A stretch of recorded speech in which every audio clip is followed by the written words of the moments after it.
been one to back away from a challenge. What kind of expectations do you set for yourself individually going into year 3? It's high. The way I look at it within myself, why not? Why can't I be the MVP of the league? Why can't I be the best player in the league? I don't see why. Why can't I do that? If your job is to try to be the best basketball player you can be, right? To do that, you have to practice, you have to train. You want to train as much as you can, as often as you can. If I start earlier, I can train more hours. And I know the other guys aren't doing it because I know what their training schedule is. If I do this consistently over time, the gap's just going to widen, and they won't be able to get that back. So to me, it was just common sense. I'm like thinking, how can I get an advantage? Right? Start early. My first class in high school was 7:55.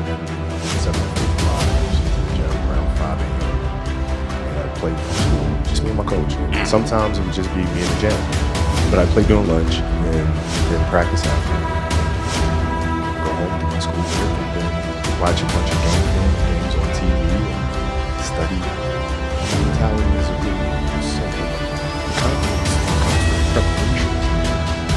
So when the game's on the line, I'm not asking myself to do something I haven't done in the past. Because a lot of times I had to battle with myself to keep challenging myself. You know, that to me was why I would say the biggest battle was myself. Because when you get to a certain pinnacle, you got to find some ways to keep going out there and play.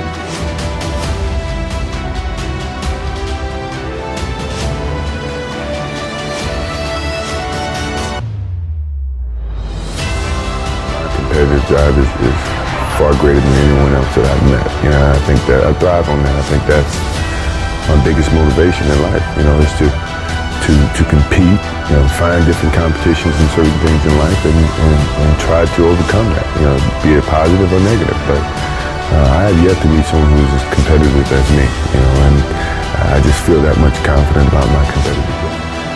Tired, 14 days, 13 days, whatever the hell it is. Don't mean nothing. Tired is only in the mind. You tell yourself you're tired, you're gonna be tired. I don't get tired. You go into the season worrying about your personal stats, worrying about your personal position, you've already started the season the wrong way.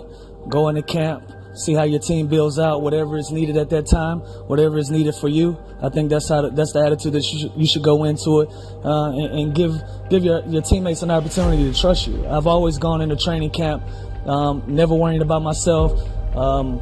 For whatever reason, the conversation always comes up every year. Do you want to start? Do you want to come off the bench? And I always tell whatever coach that I have, it's up to you. Whatever you need from me, coach, that's what we're going to do.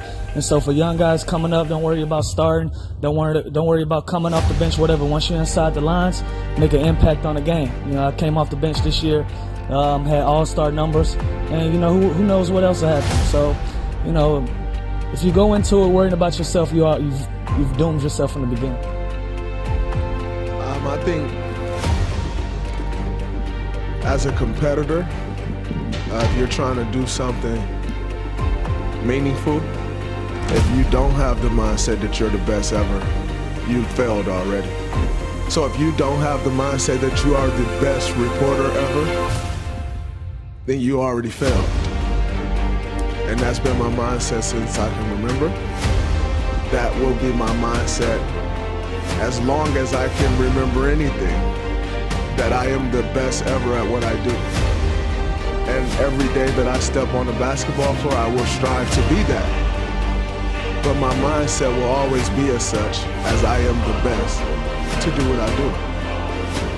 And that'll give me a shot at being the best. But before you can ever reach anything, you have to believe it. You don't just mistakenly become great at something. You probably at one time or another, believe that you can be great at that. And then you work to get great at that, and you reach that greatness. But you don't mistakenly become great. And then you start to believe, oh man, I'm great at that. No, you believed that before, and you work to get that. So I always believe that, and I'll work every day to reach that. Maybe it's my fault. Maybe I led you to believe it was easy when it wasn't. Maybe I made you think my highlights started at the free throw line and not in the gym. Maybe I made you think that every shot I took was a game winner. That my game was built on flash and not fire. Maybe it's my fault that you didn't see that failure gave me strength, that my pain was my motivation. Maybe I led you to believe that basketball was a God-given gift and not something I worked for every single day of my life. Maybe I destroyed the game. Or maybe you're just making excuses.